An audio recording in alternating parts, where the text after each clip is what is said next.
आप सब लोगों को मेरा नमस्कार। हम सब लोग देख रहे हैं कि किस तरह से केंद्र सरकार पूरे देश पे ज़बरदस्ती करके E20 पेट्रोल थोप रही है। लोगों का ज़बरदस्त विरोध है, लेकिन इस विरोध के बावजूद केंद्र सरकार अपनी जिद पे अड़ी हुई है। उस जिद का कारण क्या है ये तो मेरे को नहीं पता, लेकिन केंद्र सरकार टस से मस नहीं हो रही और रोज़ झूठ पे झूठ, कभी ये मंत्री झूठ बोल रहा है, कभी वो मंत्री झूठ बोल रहा है। झूठ के पुलंदे दिए जा रहे हैं और नए नए हथकंडे अपनाए जा रहे हैं केंद्र सरकार के द्वारा लोगों को मनाने के लिए, समझाने के लिए, भाई E20 इस्तेमाल कर लो। अभी 3 जुलाई को केंद्र सरकार ने 6 ऑटो मैन्युफैक्चरिंग कंपनियों को बुलाया और बोला तुम प्रेस कॉन्फ्रेंस करके जनता को कहो भाई E20 ठीक है।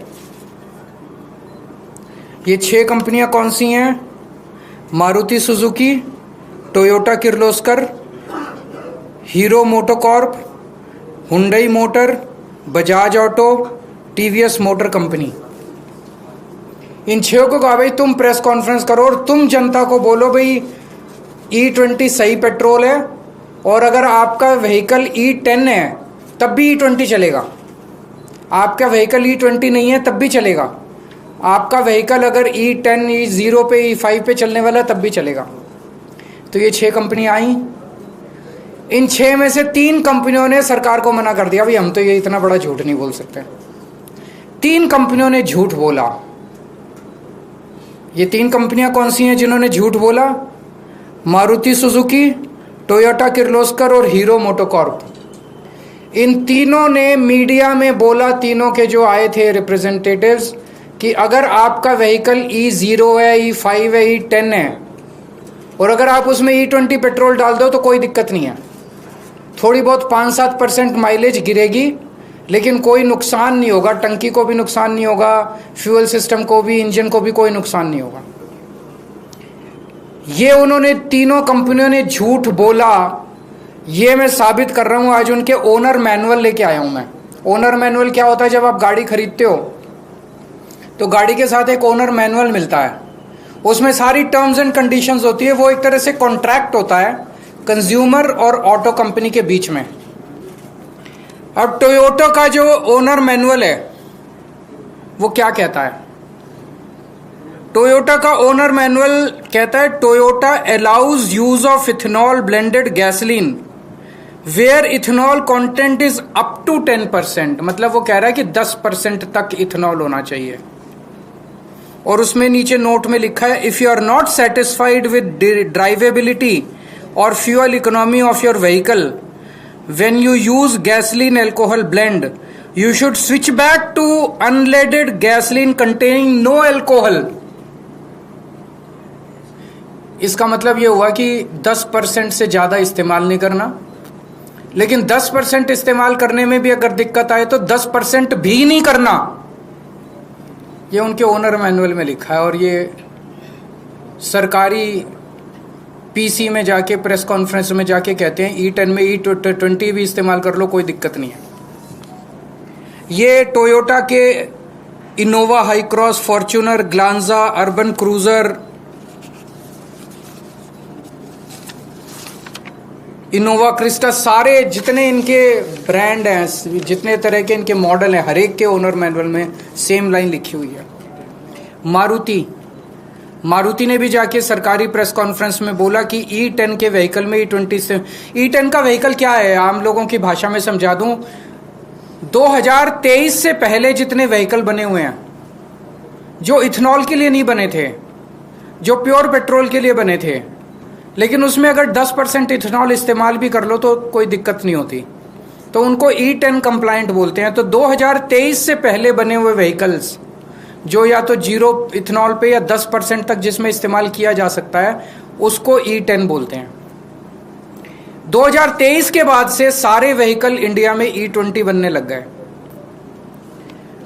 मारुति क्या कहती है? मारुति का मैनुअल कहता है blends of unleaded gasoline and ethanol also known as gasohol are commercially available in certain areas.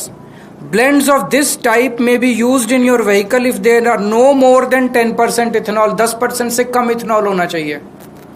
Note में लिखा है, if you are not satisfied with drivability और fuel economy of your vehicle when you use alcohol blend, you should switch back to unleaded petrol containing no alcohol. 10% से ज्यादा इस्तेमाल नहीं करना, लेकिन 10% से भी दिक्कत आए तो कोई अल्कोहल इस्तेमाल नहीं करना। ये मारुति वाले कह रहे हैं। मारुति का जितने मॉडल हैं, बलेनो, डिजायर, सब में ये लिखा हुआ है। और सरकारी प्रेस कॉन्फ्रेंस में जाके ये कंपनियां कहती हैं कि E20 इस्तेमाल कर लो, E10 में कोई दिक्कत नहीं होगी। इन कंपनियों ने झूठ बोला। इन तीनों कंपनियों ने, मारुति सुजुकी, टोयोटा किर्लोस्कर और हीरो मोटरकॉर्प। मैं इन तीनों को पूछना चाहता हूं कि अपने कस्टमर को धोखा मत दो, अपने कस्टमर से झूठ मत बोलो। सरकारें आती जाती रहती हैं, वैसे भी ये सरकार अब ज़्यादा दिन चलने वाली नहीं है। Customer is the king. अगर लोगों ने तुम्हारा माल खरीदना बंद कर दिया, उसके बाद कहां जाओगे? कल मैं चिट्ठी लिखूंगा इनको सबको, इन तीनों कंपनियों को जिन्होंने झूठ बोला, और उनसे कहूंगा भी आपका ओनर मैनुअल तो ये कहता है और आप ये कहते हो, लिखित में दे दो। लिखित में दे दो कि अगर किसी गाड़ी की, तुम्हारी गाड़ी की माइलेज 10% से ज़्यादा कम हो जाती है, तो क्या आप उस बंदे को माइलेज के लिए कॉम्पेंसेट करोगे? अगर आपके इथेनॉल गाड़ी में इथेनॉल E20 इस्तेमाल करने से अगर गाड़ी खराब हो जाती है, वियर एंड टियर होती है, तो क्या उस गाड़ी के कंपोनेंट को रिप्लेसमेंट आप कॉम्पेंसेट करोगे? एक बार हाँ कह दो, लाइन लग जाएगी तुम्हारे प्लांट के सामने पूरे देश में गाड़ियों की। मैं दूसरी कंपनियों को भी लिखूंगा जिन्होंने सरकार के कहने के बावजूद भी नहीं बोला। उनसे बस ये पूछूंगा, भाई एक बारी क्लैरिफाई कर दो कि क्या आप भी मानते हो कि E10 में E20 पेट्रोल इस्तेमाल नहीं किया जा सकता? सभी कंपनियों को कल मैं एक चिट्ठी लिखूंगा, और अगले हफ्ते में प्रधानमंत्री जी को चिट्ठी लिखूंगा कि प्रधानमंत्री जी, आपके इस मिस एडवेंचर का नुकसान जनता क्यों भुगते? आप ये बता दो कि अगर हमारी माइलेज कम होती है तो हर्जाना आपकी सरकार देगी कि कंपनी देगी? अगर हमारी गाड़ी का इंजन खराब होता है, फ्यूल सिस्टम खराब होता है, तो हर्जाना तो देखो देना पड़ेगा। जनता हर्जाना क्यों भुगते? हर्जाना आप दोगे कि कंपनी देगी? दूसरा, सरकार ने एक और झूठ चला रखा है कि ये इंडिया कोई पहला कंट्री थोड़ी है जो इथेनॉल इस्तेमाल कर रहा है। और भी बहुत कंट्रीज हैं जो इथेनॉल इस्तेमाल कर रहे हैं, वहां तो शोर नहीं कर रहे लोग। ये आधा सच है। बाकी कंट्रीज में जो इथेनॉल इस्तेमाल हो रहा है वो E10 से कम हो रहा है। जो मैंने कहा ना, नॉर्मल गाड़ियां भी E10 तक तो इस्तेमाल कर लेती हैं, उससे ज्यादा नहीं कर पाती। बाकी E10, जर्मनी में E10 से कम है, अमेरिका में E10 से कम है, फ्रांस में E10 से कम है, थाईलैंड में अभी तक E10 से कम है, जापान में E3 है। E10 का टारगेट जापान ने 2030 में रखा है। अभी 7-8 साल का उन्होंने फेज आउट पीरियड दिया है। E3 से E10 जाने के लिए जापान ने 7 साल रखे हैं। 2040 का टारगेट जापान ने रखा है, आज से 16 साल बाद E20 के लिए। 16 साल जापान लेगा E20 में जाने के लिए। थाईलैंड ने 2008 में E20 ट्रायल बेसिस पे, पायलट बेसिस पे कुछ पेट्रोल पंप पे ट्राई किया था। आज 2026 हो गया, 18 साल हो गए, अभी तक वहां पे केवल दोनों ऑप्शंस हैं, या तो E20 ले लो या E10 ले लो। 18 साल हो गए, 18 साल का फेज आउट पीरियड है। ब्राजील पूरी दुनिया में अकेला देश है जहां पे E100 है, जीरो पेट्रोल पूरा के पूरे। वो फ्लेक्सी फ्यूल कार्स बोलते हैं, फ्लेक्सी फ्यूल व्हीकल्स बोलते हैं उनको। ब्राजील ने कितने साल लिए? 50 साल लिए उन्होंने ट्रांजिशन के लिए। 1931 में ब्राजील में E5 इंट्रोड्यूस हुआ था और 1985 में E20 इंट्रोड्यूस हुआ था। 50 साल लगे उनको।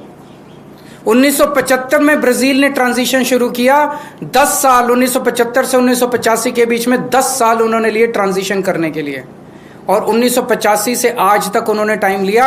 अब वहां पे आपको ऑप्शन मिलता है ब्राजील में, या तो आप E100 ले लो या आप E20 ले लो, E30 ले लो। वहाँ E30 बेसिक है।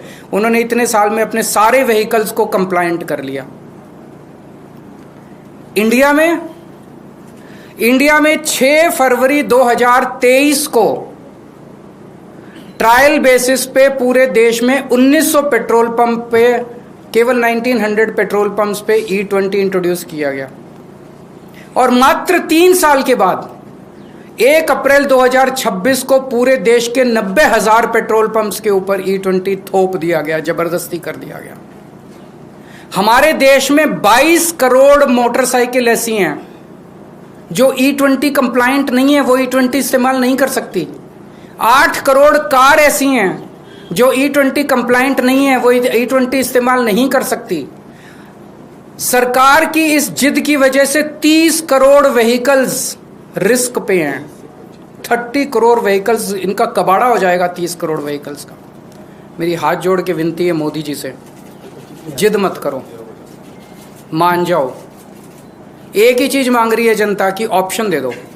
आप E20 रखो, लेकिन जब आदमी पेट्रोल पंप पे जाए तो उसको E0 भी मिलना चाहिए, E10 भी मिलना चाहिए, E20 भी मिलना चाहिए। अलग अलग दाम रख दो, जिसके जो समझ में आए, जिसकी जेब जो अलाउ करे, जिसका जो विचार बने, जिसकी जो बुद्धि अलाउ करे, वो खरीद ले। कोई क्वेश्चन है तो बता दीजिए। सर, उस प्रेस कॉन्फ्रेंस में मैं मौजूद था। टोयोटा किर्लोस्कर की तरफ से बात कही गई कि माइलेज ड्रॉप सिर्फ 3 से 5% है, depending on the manufacturer make and uses of the car. Number 1। Number 2, तो ये भी कह रहे हैं कि उनके पास जो कंप्लेंट्स आ रही है देश भर से, उसमें 1-2 केसेस हैं जो अडल्टरेटेड फ्यूल के हैं।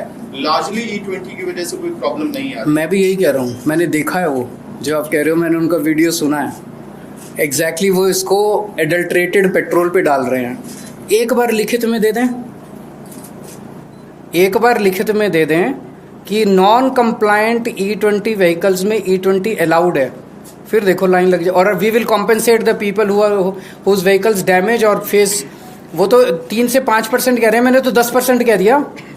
जिसकी माइलेज 10% से ज़्यादा गिर जाए, लोगों की 30% माइलेज गिर रही है, जिसकी 10% से ज़्यादा माइलेज गिर रहा है उसको कॉम्पेंसेट कर दे टोयोटा वाले। जिसका गाड़ी खराब हो जाए उसको कॉम्पेंसेट कर दे, और एक थर्ड पार्टी ले आएंगे जो कि डिसाइड कर लेगी कि एडल्टरेटेड पेट्रोल की वजह से है कि E20 की वजह से। सर, दिल्ली सरकार के स्वास्थ्य विभाग, फिर ये टोयोटा ने ये क्यों लिखा अपना वो ऑनर मैनुअल में? इसमें यही लिख देते हैं E10 में E20 डाल लो, E30 डाल लो। सर, 650 करोड़ के घोटाले का आरोप है स्वास्थ्य विभाग में। इसके ऊपर मैं 1-2 दिन में प्रेस कॉन्फ्रेंस करूंगा, डिटेल्ड प्रेस कॉन्फ्रेंस। हमारे नेताजी इस पे काफी कर चुके हैं। सर, राम मंदिर को लेकर क्योंकि आपने मुखर होकर बोला भी है, तो मंदिर की तरफ से ये कहा गया कि जिसको चढ़ावे की जो चीजें थी 2800 से ज्यादा, अगर वो लापता हो गई है तो लोग आकर देख लें, सभी की चीजें सुरक्षित है। और चंपत राय का, अनिल मिश्रा का इस्तीफा कल मंजूर हो गया। केवल इस्तीफे मंजूर होने से नहीं होगा। कल मैंने भी देखा, जनता बहुत आहत है।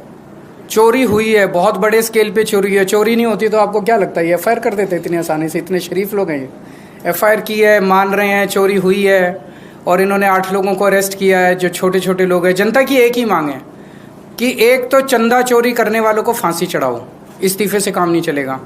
और दूसरा, कड़ी से कड़ी सज़ा दी जाए, और ताकि आगे से कोई चंदा चोर। और दूसरा, देश के सभी बहुत सारे मंदिरों पे, धार्मिक संस्थानों पे इन चंदा चोर पार्टी और इनके संगठनों का कब्जा हो गया है। अनहोली, ये देश के सारे मंदिरों को, धार्मिक संस्थानों को इनके कब्जे से मुक्त कराना पड़ेगा, और इनको सारे मंदिरों को धर्मात्माओं को, महात्माओं को सौंपना पड़ेगा ताकि वो इसको अच्छे से चला सके। सर, एक और सवाल है। BHP ने ये लेटर लिखा था जांच अधिकारी को कि जो आप आरोप लगा रहे हैं, आप अखिलेश यादव, संजय सिंह जी, तो ये बयान दर्ज कराए जाए कि किस आप लोग को बुलाया जाए, आपके बयान दर्ज हो। VHP को चंदा चोरी से कोई आपत्ति नहीं है। उनके अपने वाइस प्रेसिडेंट है ना चंपत राय VHP का, उनके अपने वाइस प्रेसिडेंट के ऊपर आरोप लग रहे हैं कि उसने चोरी की, उस पर कुछ नहीं लिख रहे। उन्हें आपत्ति हमसे, ये इसमें भी राजनीति कर रहे हैं वो लोग। उन्हें स्टेटमेंट देना चाहिए था कि भाई जो भी चोरी हुई इसका हिसाब करो, चोरों को जेल भेजो। वो चोरों को जेल भेजने के बारे में नहीं कह रहे केजरीवाल को जेल भेजो। इसकी हिम्मत कैसे हुई मुद्दा उठाने की? Thank you.